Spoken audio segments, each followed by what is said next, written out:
All right, I brought this bastard home. Yet another one. There's the one we worked on the other day and it did not work. So this one, I threw some jumpers across the fuses.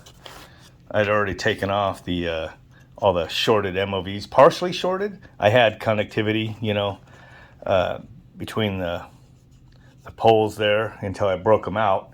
MOVs should not read with your meter at all. They avalanche basically in conductivity when you reach a certain threshold and voltage that they're rated at. Under that voltage, like when using a battery powered meter, should not have conductivity. So yeah, so hopefully it's like some of the other ones. I've taken a couple of them apart where the MOVs were blown up, popped the fuses because once they avalanched and stuck, but yet the circuitry, you know, beyond that was still good. So somebody was asking about some of the components in one of these the other day. So here's the regular microprocessor. I think I got this coating off on one. Got the part numbers.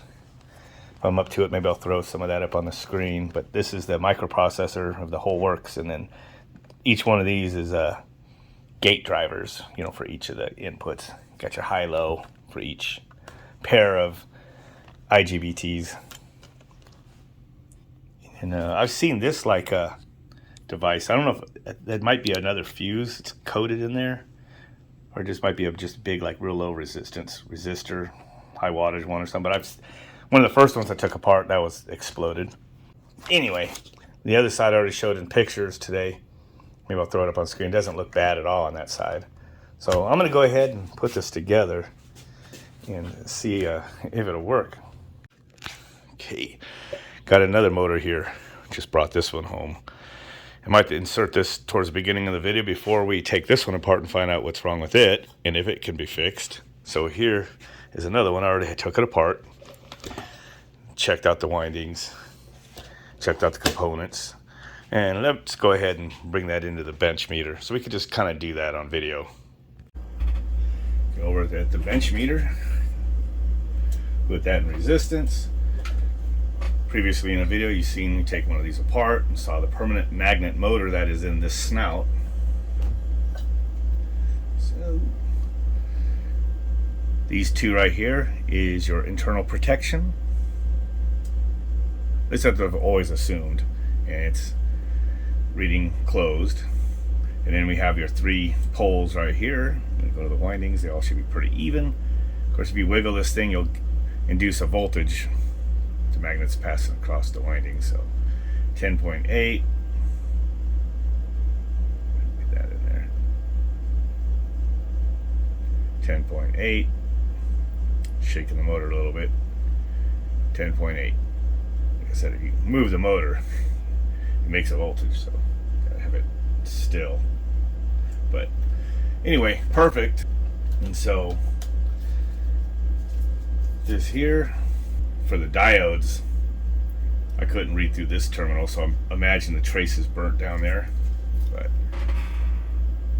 turn on some light, you're gonna see here that these MOVs are blown to hell.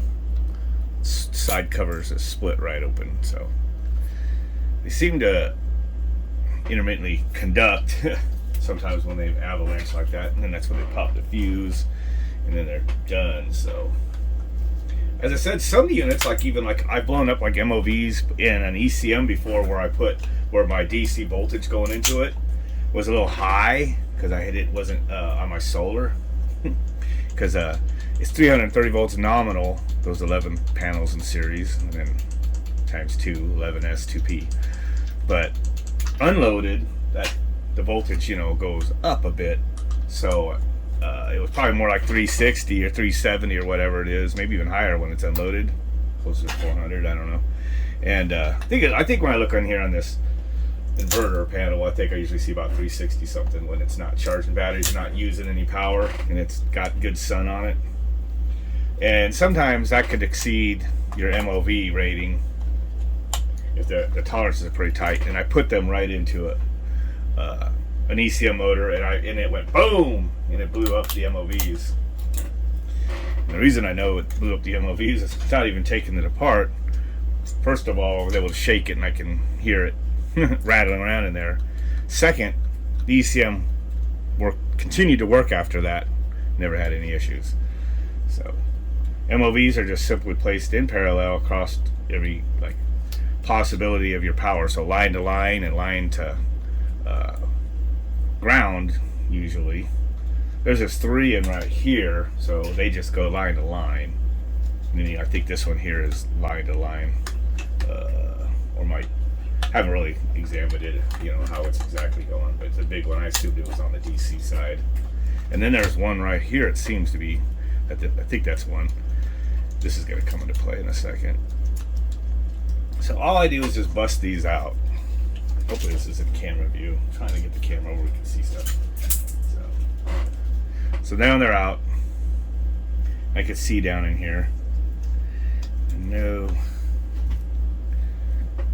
This one of these traces, it's right here, goes to this terminal right there. So now I can see if the trace is open. I think it's this one right here. And it's open. Just figured out where this trace is blown. The trace is blown right here. The MOV went across here, and the trace ends right here. It's blown off the circuit board and it continues on the other side of the MOV. So this fused like a fuse. This one fuse popped, this one's good, and then this one popped out like that. Charging good, but then for the IGBTs, so I got my 3 outputs here. So just go there. It's one of them, and like I said, there's a positive and a negative here. So for 0.44, go to the next leg, 0.44, and then change the polarity, checking the IGBTs, and then see that it's going to be the other side, the positive side. It's right across the capacitor, checking it right there, surge suppressor, and all 3 legs, doing the diode check. When you're doing those diode checks, I don't know if I have a picture of one, but you're actually reading those protection diodes that are in there, which is opposite the polarity. The current actually flows through them. So, alright, so I got my soldering iron warming up. I'm going to take a few minutes to kind of patch a few things up, and then we'll continue the video. This is how we Frankenstein hack.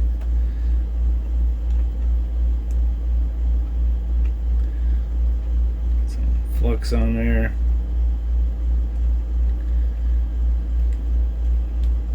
Very tip of this thing, and there it goes.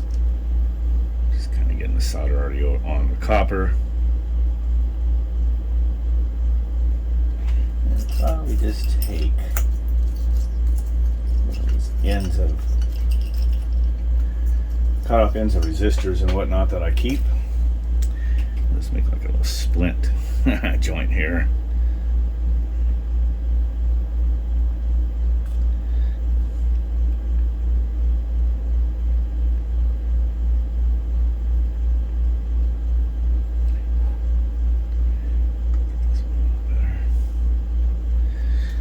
Go. I like to get solder to stick on the fuses first, and I'll come back with the wire.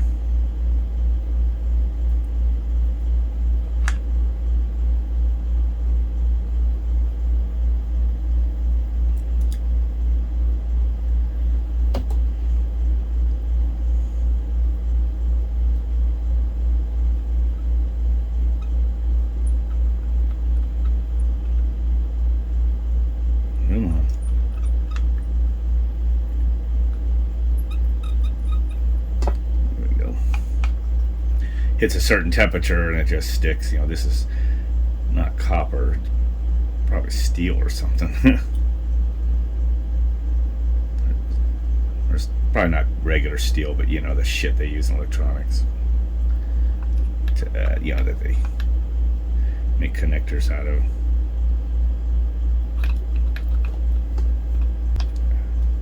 Shape of my tip and the roundness of the fuses are not that friendly either.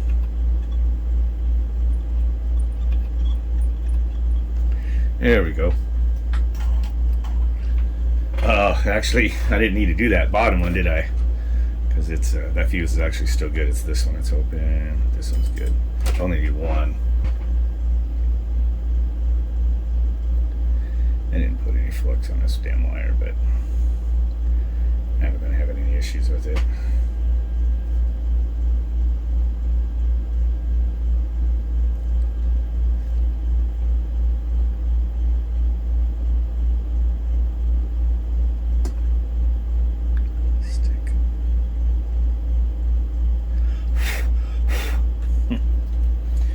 Go lefty.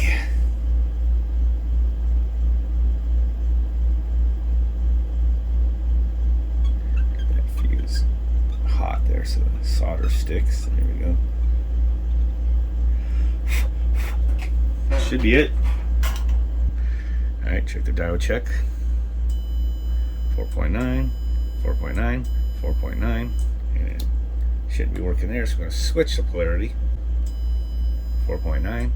4.9, 4.9, and then I think this other leg, I don't think it goes, does it go 0 drop? So I think everything's good. Should be able to plug it back into the Rectifier, kind of bolt this back down real good, apply power, and let's see if we have a motor that runs. Okay, this is a messy area right here. Okay, oh, there's another screw there. So this time I got the board already snapped down to the plastic and plugged the Rectifier in. That was an ass kicker. So that's just going to drop right like that. First couple screws I put in are the smaller ones for the IGBT module.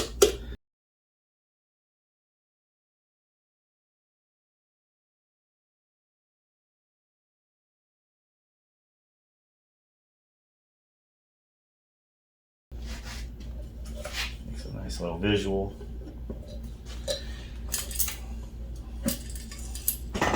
Alright, what's up with that? Yep, screw. Must have been stuck under the Rectifier. It's amazing how that gets missed.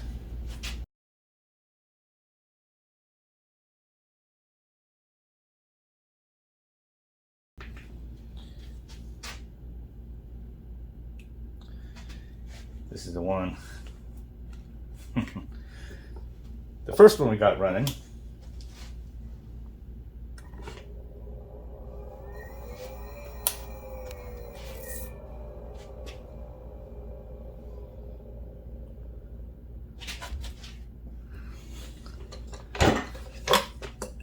All right. The moment of truth. Will I be 2 for 2? This one. This last two motors I brought back. First of all, let's hook this meter up.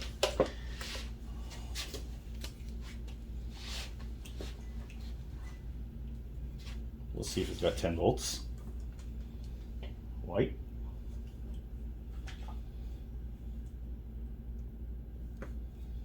Plus is orange. Our DC, 10 volts. Nothing's blown up in my face yet. Does it run? Oh yes. Hell yeah, it does. That is 2 for 2 on the last two motors, which is awesome because I brought home a first couple of motors and a couple of them I got working.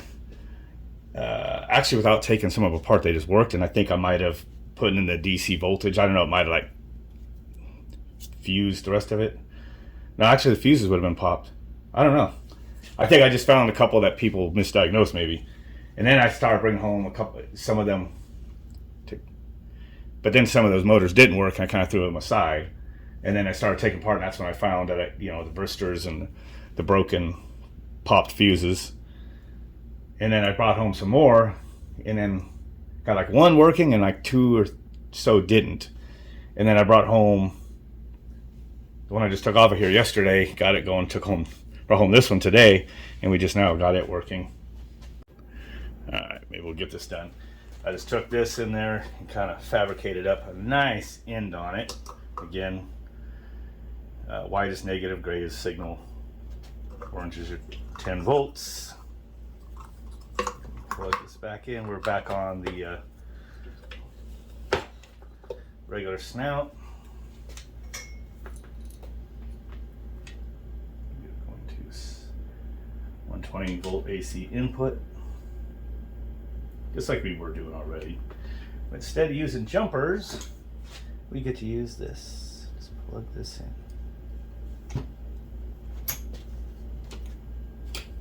Boom! LED lights on again.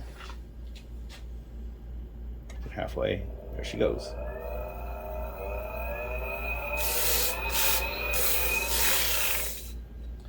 And you can tell it doesn't have a whole lot of power.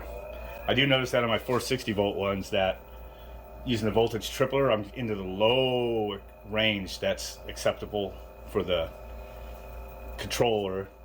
But then when I put a load on, it can't do a whole lot. So I was gonna maybe hook this up on the fan. But I don't know if it's even worth it because I can tell it's probably not. Well, all right, I guess now I have to. First thing to do is just unsnap these 4 little corners of this plastic here. Oh, it's not gonna. It's not gonna.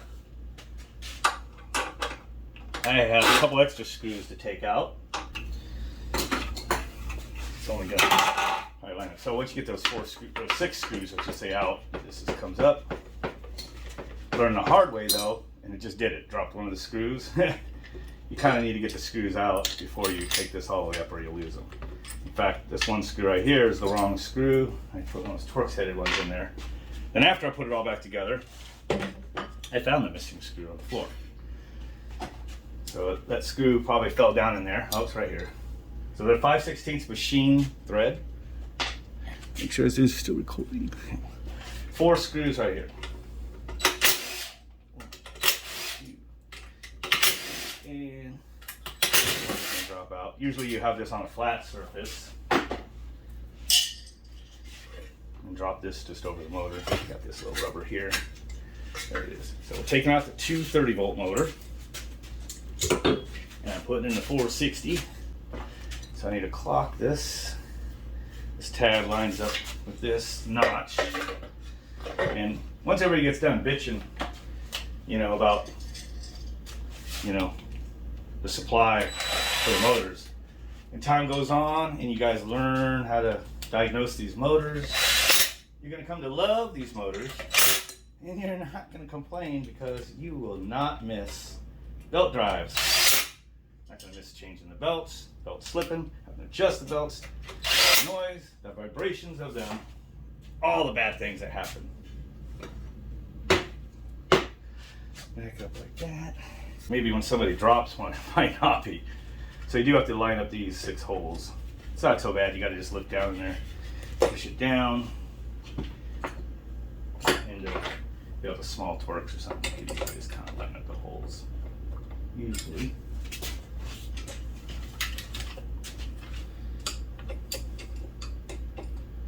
I think they're directly lined up already.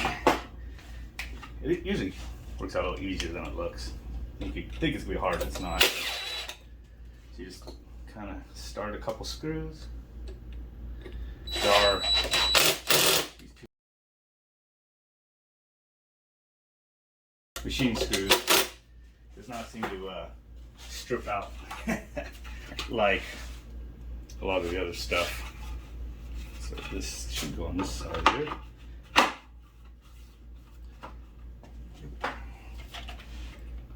This keeps the thing kind of stable here. Now, is it still recording? Let's turn this a little bit. All right, and my garage is a mess.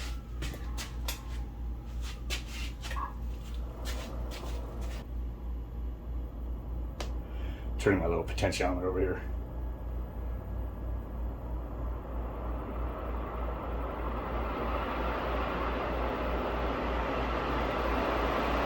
I remember my little tripler didn't have enough, sustain enough DC power to run these very fast. It's already actually going faster than I thought it would. Yep, there it goes. It's right. Turn it down a little bit.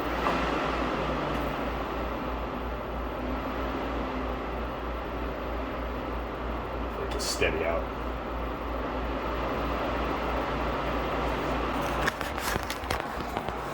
Hopefully that footage comes out okay looking into the light like that. But it's blowing pretty good. Not like I could crank the other one up all the way. 230 volt one off of my 230 volt. My doubler, 230 volt motors, that is. I'm using a tripler. It's not quite, it's not at 600 volts. I just have it about 500. And it drops down into the 4s, DC that is. So it's not enough. So when I turn the motor up, it trips. Once I get to a certain load, voltage is going to sag enough. Just like if you had a VFD and it says like low DC bus or whatever fault. Actually, that's going pretty good. That'd be enough to run my misters on. That's going pretty good. It's not a hurricane like the other one where this thing moved. No, it does move. I just moved the what was blocking the wheel. So there's thrust.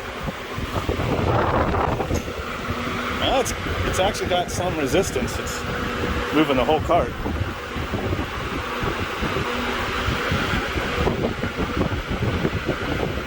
So it hits something.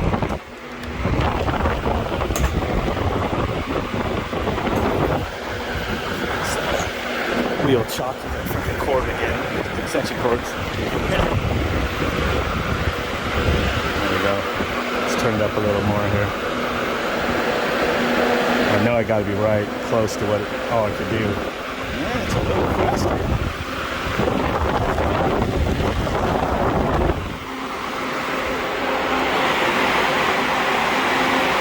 That piece of tape looks cool.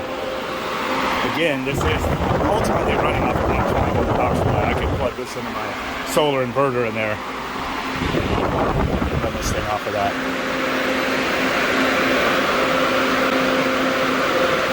See if we can find the limit. Ooh, it's running a little faster.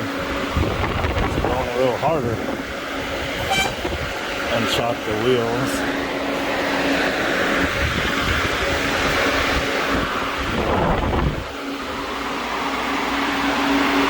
Man, the other one, I mean, it's definitely pulling. It's fighting me. So man, when I cranked up that other one the other day, you could see it a couple of videos ago. Man, that thing was freaking pulling this car. This is moving a pretty good amount of air, but it isn't a hurricane level. And, you know, I should have put the amp on my old side. People always like to see that. I don't have a whole lot of give in here.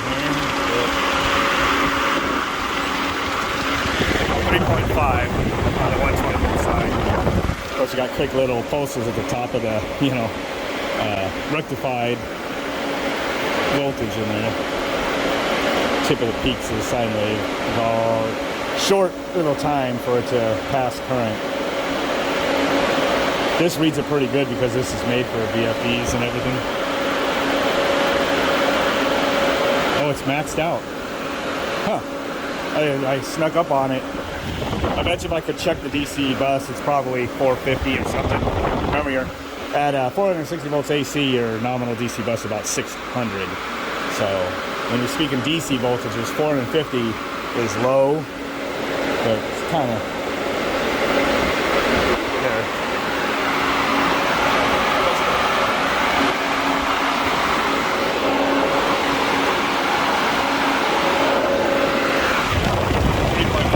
So that other one that I can goes faster, and it what was it pulling, like 6.6 amps, something like that. So almost double the output. So definitely not getting that.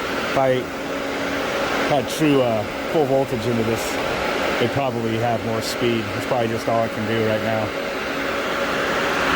At least it's not tripping. I'd be able to use this to run misters with a circuit like that.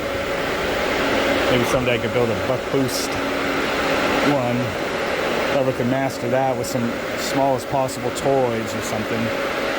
Usually for this kind of wads, you got to kind of maybe get up to some actual transformers.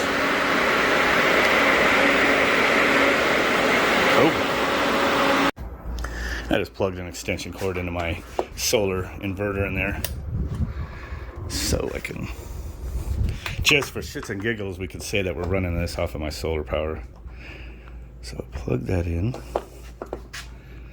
I'll wait for the motor to stop completely.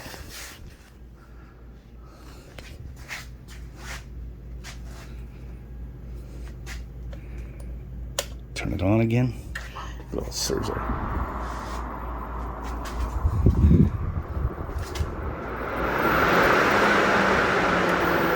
And I found this trip point there. Got to sneak up on the speed. Wait for it to reset. It's like a little relay in there that will close when the DC bus gets up high enough. Uh-oh. Did it piss off? I heard it click. All right.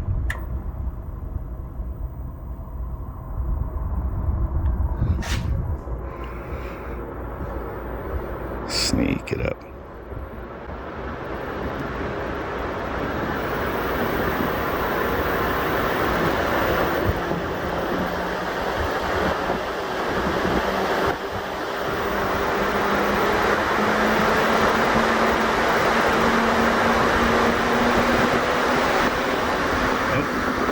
Pulled the damn cord out from under there. This fucking part's taken off.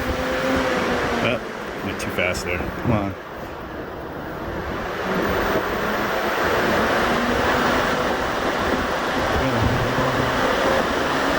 It's actually going a little faster right there.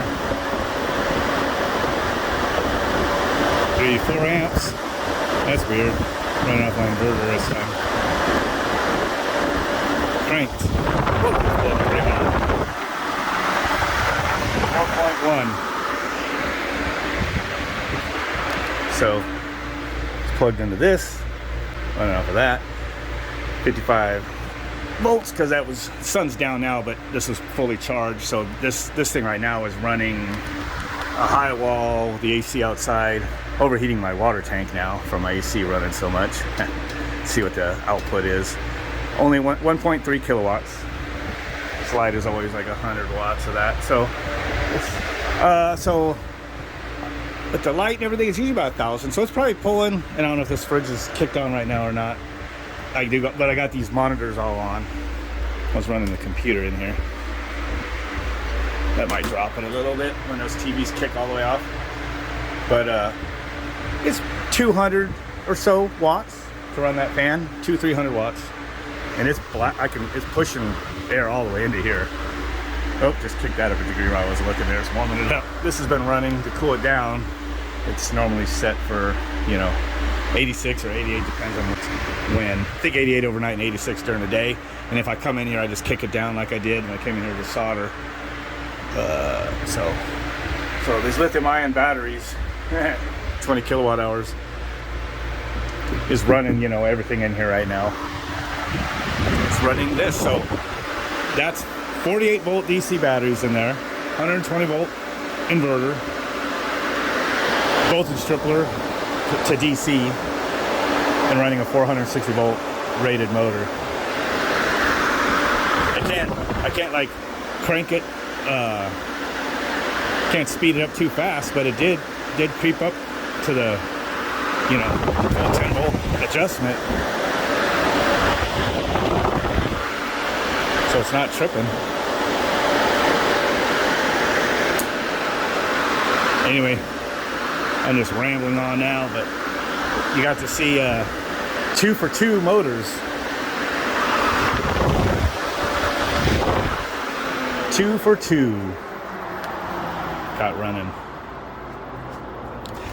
The last 2 motors I took apart that were fried. They were fried. I don't know why I put quotes. They were fried.